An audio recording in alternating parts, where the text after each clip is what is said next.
The Sex Ed with Tim podcast is recorded on the traditional territory of many nations, including the Mississaugas of the Credit, the Anishinaabe, the Chippewa, the Haudenosaunee, and the Wendat peoples, and is now home to many diverse First Nations, Inuit, and Métis people.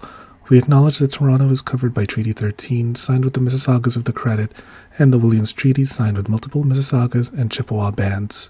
You're listening to Sex Ed with Tim. Oh my god.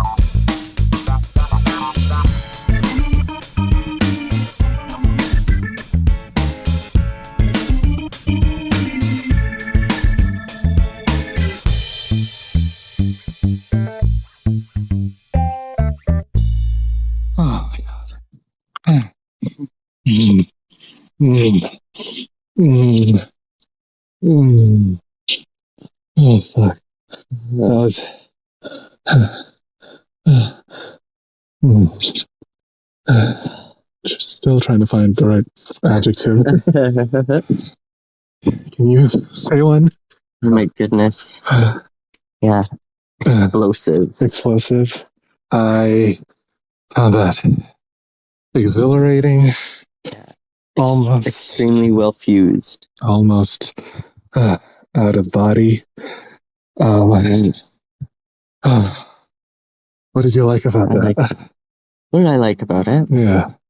I felt very comfortable. I felt very comfortable. Yeah. I felt like you felt comfortable with me as well, which is, that's amazing.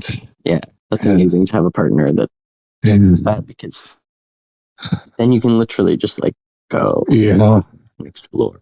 I was impressed with that thing you did. So I wasn't. Yeah, let me try to explain it. Which one? I know, there's so many. So my legs were in butterfly position, so like my feet were clamped together and against my chest. Then you rested your entire torso on my feet. Your feet, yeah. And then you kind of just put your hands behind your head while you were fucking me, and I was like, Superman. It's like magic. Yeah. It's like that's lots of dance training. Yeah. Lots of dance training. Oh wait, before we get in further into our conversation and check-in, do you want to introduce yourself to our audience? Hi, I'm Tucker, and I'm a sex worker, a porn star, and all-around performer, and entertainer of all sorts. And can you tell the audience what we just did? Oh, we just had amazing sex. That's what we just did.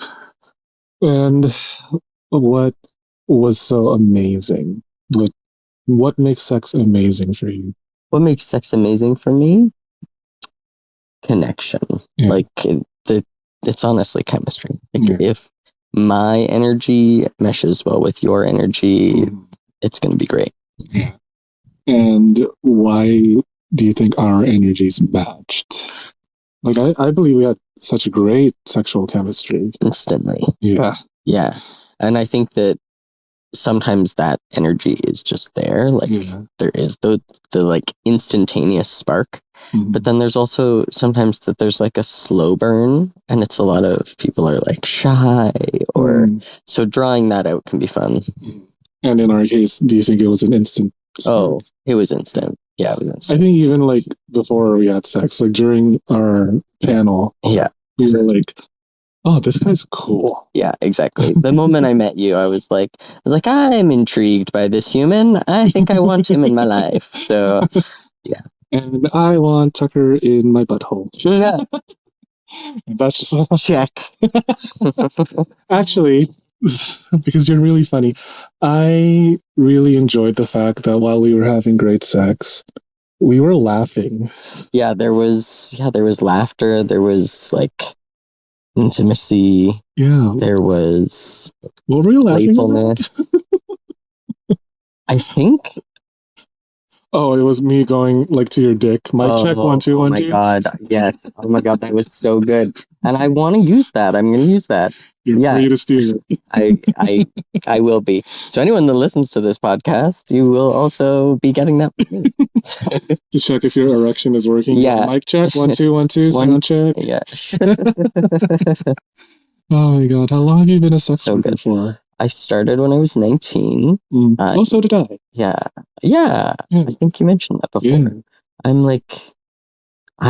It's the longest job that I've held, and honestly, it's my favorite job. It feels so connected to me. Why do you like it? I like it because I get to connect with a bunch of different people. I get to be with them at their most intimate moment. And that's like, there's no truer form to a person. And when you experience that once with a person, it lets you know if you're safe or not with that person. So then if that person comes back, they just feel more and more safe. And yeah. Well, do you remember like your first client and what was that like? Yeah, I'm not going to name names. It's okay. My first client was someone that I met online, and I actually didn't know that I was going to be escorting. This very handsome man from the city of Toronto was like, hey, do you want to come up for a weekend and like go out to parties and go out to shows and go out to dinners and be my arm candy? And I was like, that sounds amazing. And so he got me up here. We went out and did all of these things, and there wasn't really anything sexual. We like slept in the same bed together. But then the last night, he had me stand in underwear and flex for him while he like was tied to a chair. So he wasn't allowed to touch me. Wow. And I had to like flex and make him want to touch me. And then I was like, okay, so like this is a kink that he's into. Sure. And at the end of that, he then handed me a bunch of money and he was like, this is for the weekend. And I was like, thank you for the gift. I didn't know what it was for. And then later I was like, oh, he thought I was, and then from that point on, I was just like, well, that was a lot of fun. And if I can get clients like that, that's wonderful. I won't say that every client has been like that. Of course. Yeah. You don't have to go into it, but what are some of the, I don't want to say bad, but like strange or like something different that you've experienced as an escort? There's many things. Yeah. One of them is I had a guy come in and now this is like a bunch of red flags for all you sex workers out there. If you hear any of these things, tell the person to leave. And trust me, this was like a recent thing for me, so I also knew all of these red flags, but I still let it happen anyways. So this man comes over, and originally he said he was going to pay me ahead of time, but then he said, oh, payment is delayed. So then he arrives, and I'm like, okay, so let's like deal with payment up front. And he's like, oh, I don't get paid till midnight, and this was at like 11. So I was like, okay, so like we'll check in after midnight and deal with it then. And so we get started, and then 2 a.m. rolls around because we were having a great time and whatever.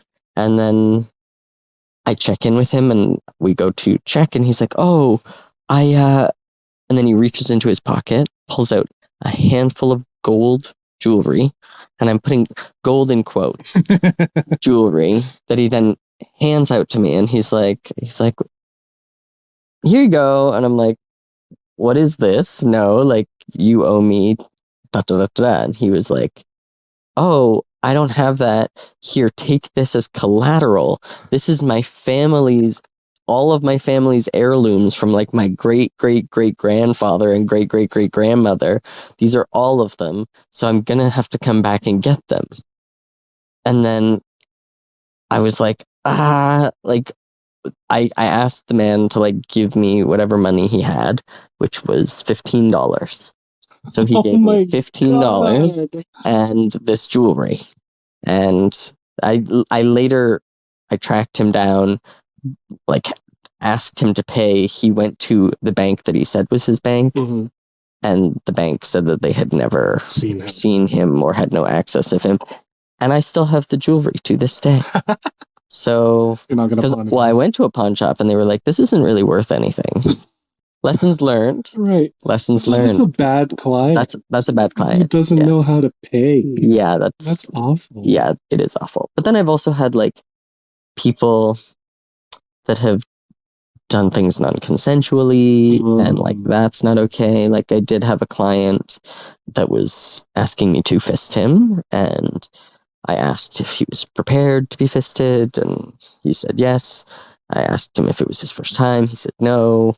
And so then I like went to go, and I put my hand in and immediately pulled out a handful of and so I was just like, you lied to me. And he's like, well, actually my fetish is that like I want a guy to like do that to me.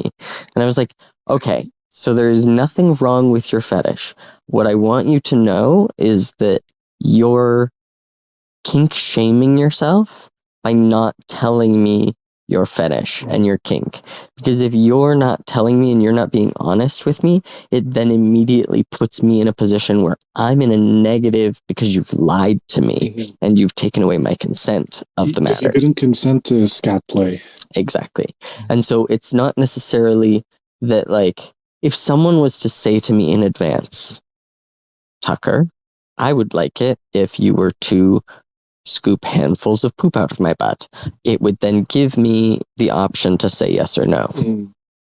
But in that event, he took away the completely ability for you to say yes or no. Exactly. Yeah. Exactly. Unfortunate. No pun intended. Yeah. Yeah, exactly.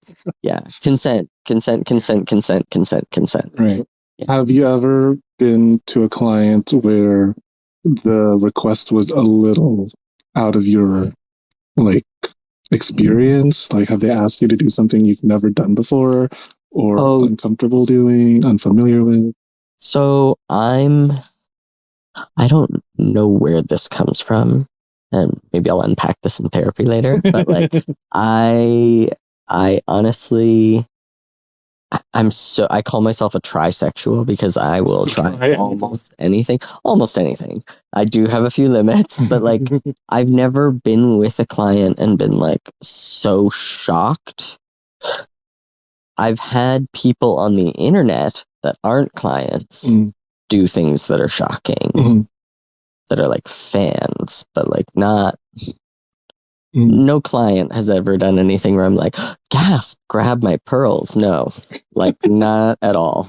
Not at all. I'm always like, I mean, in the moment where I like pulled out a handful, I was shocked and I was upset, but I wasn't like, ugh. It was more like oh, come on. Like I literally asked you several times and you had several times to say, this is what I would like to do. So anyways. How did the rest of that shitty interaction go? I went and washed myself off. Then I came back out and I said, okay, so 2 options here. Option 1, you go prep. I will remain here. I won't charge you for the time that you're prepping. It's fine. If you still want me to fist you, we can do that. Option 2, you can hop online and try to find someone else.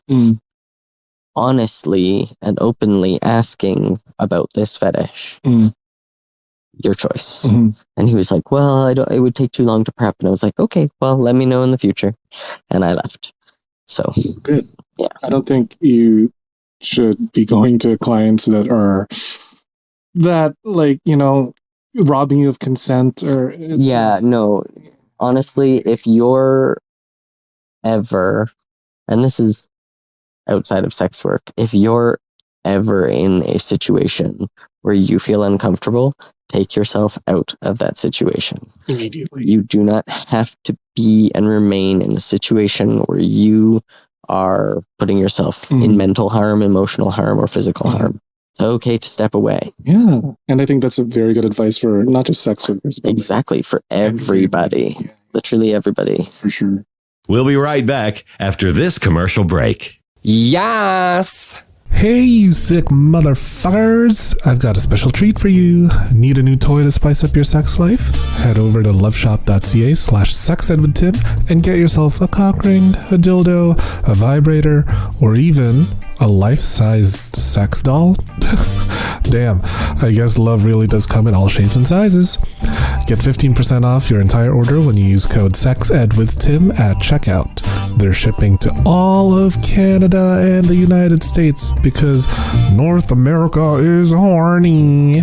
That's loveshop.ca/sexedwithtim and use code SEXEDWITHTIM for 15% off your entire purchase. Happy orgasm! Do you like feeling sexy and looking sexy? Of course you do. Only my listeners are sexy as fuck. I have partnered with fetishwear designer Dale Kuda to bring you the hottest deals on custom jockstraps, harnesses, hats, and more. Head over to dalekuda.com, that's DALEKUDA.com, and use code SEXEDWITHTIM at checkout for 25% off the entire store. Yeah, you heard me. 25% off. And cherry on top, free shipping. Oh my god. I have a few of the stuff that he has made for me, and girl, I'm wearing it right now. I'm wearing like a little jockstrap so that I could easily just like slip a little butt plug or dildo every now and then here and there, and I'm on the train. I'm just like, thank you, Dale. That's dalekuda.com with the code SEXEDWITHTIM for 25% off your entire purchase with free shipping. With a deal like that, I swear I could come buckets, honey. The show is about to begin. Yes. Okay, let's shift it a little bit from like the negative. Let's go let's back go to the positives. Most favorite client interaction as of recent memory. Ooh. I mean, this one was Besides me. oh. I was like, of most recent, this is the most incredible. Besides me. Okay. I know I'm late. And you are too. Client, thank you.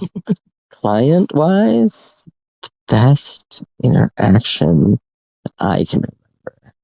I won't say that this was like a wow, exciting for me, but it was also like an achievement. So that's why I'm going to say it. I had a client who booked me for an overnight, and I literally fucked him from 6 p.m. till 10 a.m. Damn. straight. I took water breaks for like a minute at a time and then would hop back in. Damn. I was impressed. I don't know how it happened, but it did. And that was, it was long. It was long. I ended up, when I got home, crashed and like slept for 16 hours, but like a well-deserved. I was like a workhorse. Yeah. Like, how did you even manage to fucking for that long? I got into a rhythm. I got into at least get to come. No, I didn't. Yeah, that's what's weird. Is like not weird. I don't know. Some people take the word weird as wrong. It's different. I think that I forget what I was going to say about not coming. I think for me, though, I believe that the ejaculation and the orgasm is not necessarily an important, essential part of great sex. Exactly. And a lot of times I'm able to come, like I'm able to orgasm without coming. I actually do as well. Yeah. And when that happens, I'm able to keep going. Mm-hmm. And so I actually get frustrated when guys try to get me to come really fast, because when I come, it like releases so much melatonin and serotonin in my body that I'm like, I'm literally ready to sleep. I'm like, okay, so I'm going to like eat a burger and then pass right out. That's what I want to do right now. Yeah, because once you come, you're like, your system is flooded with all of these like happy hormones and making you tired. And then now you no longer want to keep fucking. Yeah. And you've also been doing a high cardio, high full body. That's true. Yeah. HIIT workout. Sweating there. Yeah. Well, sex is one of the best exercises. That is true. So have more sex, everybody. Have lots of sex. Even if it's sex with yourself, that is still sex. It is. Yeah. And can be a lot of fun. I think, honestly, sometimes I'd rather have sex with myself more than sex with another person or like some stranger on Grindr. Yeah. It's a much better experience, really. Exactly, because you know how to pleasure yourself, and you know what you want and what you like. Yeah. Speaking of, I was very pleasantly surprised that you knew how to pleasure my body. Yay. I'm glad. Is that just like something you were reading from body language or? Yeah. It's like as I said, I'm like a huge energy read, and I'm a very tactile person in general. So when it comes to connecting body to body, I relate very well on that. And so as soon as I said this, was this to you the other day? I said this to someone the other day where as soon as I touch someone, if I touch you for like 3 seconds, I know a part of you. Like my atoms have learned something from you. Mm-hmm. And so the more I'm touching you and the more I'm intimate and in that space. I really like how you're touching me right now, right? All the body rubs, all the head scratches. I feel like I'm in a warm, fuzzy burrito full of hair and just smells so good. Especially your pits. Oh my god. All natural. Oh, so good. I love the smell of a good natural tip. Oh my god. What are some of your most favorite sex acts? Favorite sex acts? Rimming and being rimmed are like, which we did. Oh my gosh. And you're good at rimming too. Yeah. Thank you. I mean, it is kind of my job to know. Well, like some people know how, but they still don't know how. All right. Play with my ego a little bit. What made me a good rimmer? You have really good like articulation with your tongue, which is wonderful. You also know that it's not always just about penetration and like poking and poking and poking, because there's so many guys out there that rimming is more than just putting your tongue in and out of a butthole. Play with it, make out with it, have fun with it. Like think of it as like an intimate thing that you want to like. I'm gonna say this. Go on a date with your butthole. Honestly, like go on a date with yourself and explore your body, and then you'll realize what does and doesn't feel good to you, and then try those things on other people. So, for you were so gentle on my butthole, and I enjoyed that so much. Yeah, you were quivering. It was wonderful. I love. That's another thing.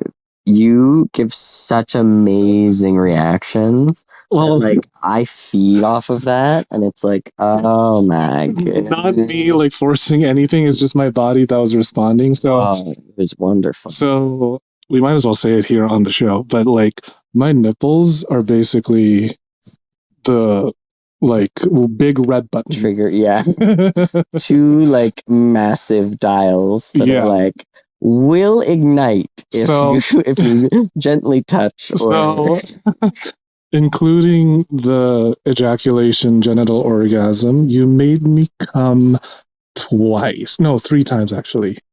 One from my nipple, because I'm able to orgasm from just nipple play. And then another one from you fucking my prostate. Because you were fucking me in a way that was hitting my prostate in just the right angle, and I think your dick is like my curve. Yeah, it was like perfectly angled. So I had a prostate orgasm, and then we wrapped it up with me having a beautiful genital orgasm, and I was like, oh, how am I gonna get home tonight? He's gonna sleep amazing. I know, honestly. I'm gonna be sitting on the train all wobbly and shit. Yeah. And set an alarm to make sure that you get up. Get up on my station. I'm like, oh yeah, exactly. Hold on. And then if I miss my stop, I'm just gonna blame Tucker. Oh no. I'm gonna invoice you $5 for my missed train ticket. Maybe I'll just get him an Uber. Make sure he gets home. Oh yeah, a lot better. So besides escorting, you said you were also a porn star. Yes. How did you get into that? I've actually been asked since I was 19. Oh, wow. And I always said no. And then I just recently said yes. Because I was just like, you know what? Lots changed in my life, and I wanna try something different. And well, different. I've already been doing sex work for so long. Right. Yeah. So, because you're a porn star as well as an escort, how do you differentiate the sex on camera and off camera? I mean, one's on camera and one's off camera. Right, no, but like I do know what you mean. Like when is it real? When is it a client? When is it just for you? Just for me. Honestly, if it's a hookup, it's a client. It doesn't matter how hot they are or who they are, anything like that. It's honestly, if you want me just for sex, you can pay for that. If we are going to collaborate in either a professional porn setting or an OnlyFans setting or just for fans setting, that's fine. Yeah. But if it's you just want to hook up with me, chances are it's one of those options. If it's something else and you actually want to get to know me and you actually genuinely care about me, I can sense that off of you. And I'm an empath, and I'm very connected. Yeah. You're very in touch with other people's emotions, which is one of the things I admire about you. Besides the fact that you fuck well. It's probably why I fuck so well. Because you're so feeling. So exactly. Yeah, thank you. All this repressed trauma and right? Aww. Having to feel a gay man with trauma. Groundbreaking. Bisexual, pansexual man. I'm bisexual, as in you buy me something, I'll get sexual. I mean, that also too. That works too, right?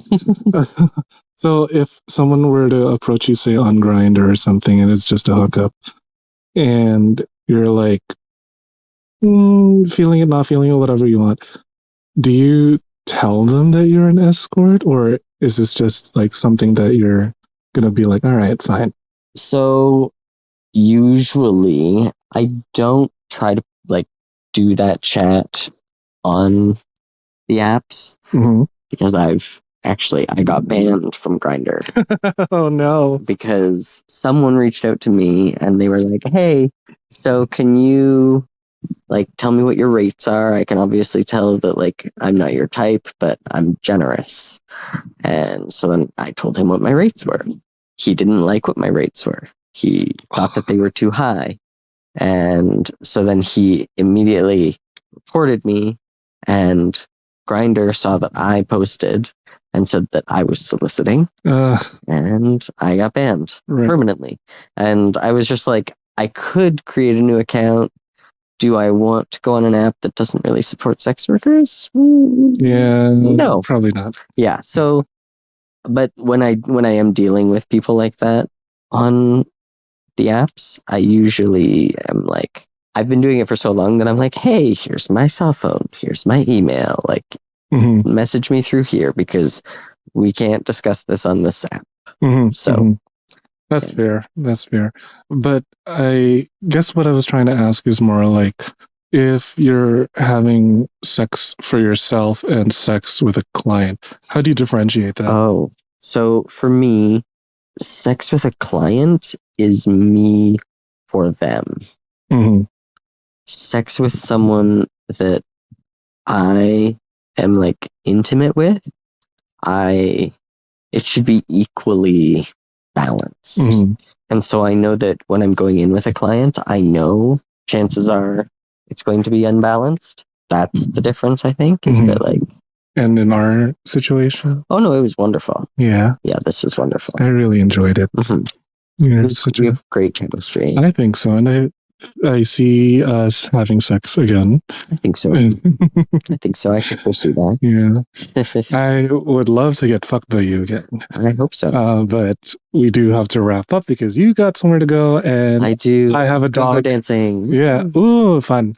So before we wrap up, and we didn't wrap up actually, unprotected sex joke. Yeah. Do you have like any sort of words of wisdom for anyone that is going into sex work or is currently in sex work from your many years of experience? Make sure you're getting tested. And as I said earlier, this goes for everybody. Protect yourself. Don't go into spaces that you don't feel safe in. If you feel off at all, step away. Another thing for sex workers is make sure that every single time you're going to have someone come over to you or go to them, that someone else that you know and trust knows what's going on, and make sure that you're going to contact that person immediately after. Because there are several situations where people go missing, and we don't want that to be anybody. So make sure that you check all your bases. Yeah. Your health and safety is always number one priority. Number one priority. No matter what. Exactly. Well, you heard it here, folks. Watch out for yourself. The streets are out there. But they're also wonderful and lovely people. There are, yeah. Just like me and Tucker. Exactly. So, ladies and gentlemen, and those who have yet to decide, thank you for listening to another episode of the Sex Ed with Tim podcast. Don't forget to rate, review, and subscribe. I will put Tucker's socials in the show notes. If you want to hire him, follow him, masturbate to his pictures, whatever it is that you want to do. So, yes, please. He's giving you consent to masturbate to all of his Instagram. All of the everything. Yes. All right. Happy Pride and have a great whatever it is that you're doing. And I'll see you at the next episode. Bye. Thanks for listening to the Sex Ed with Tim podcast. Sex Ed with Tim is created and produced by me, Tim Lagman.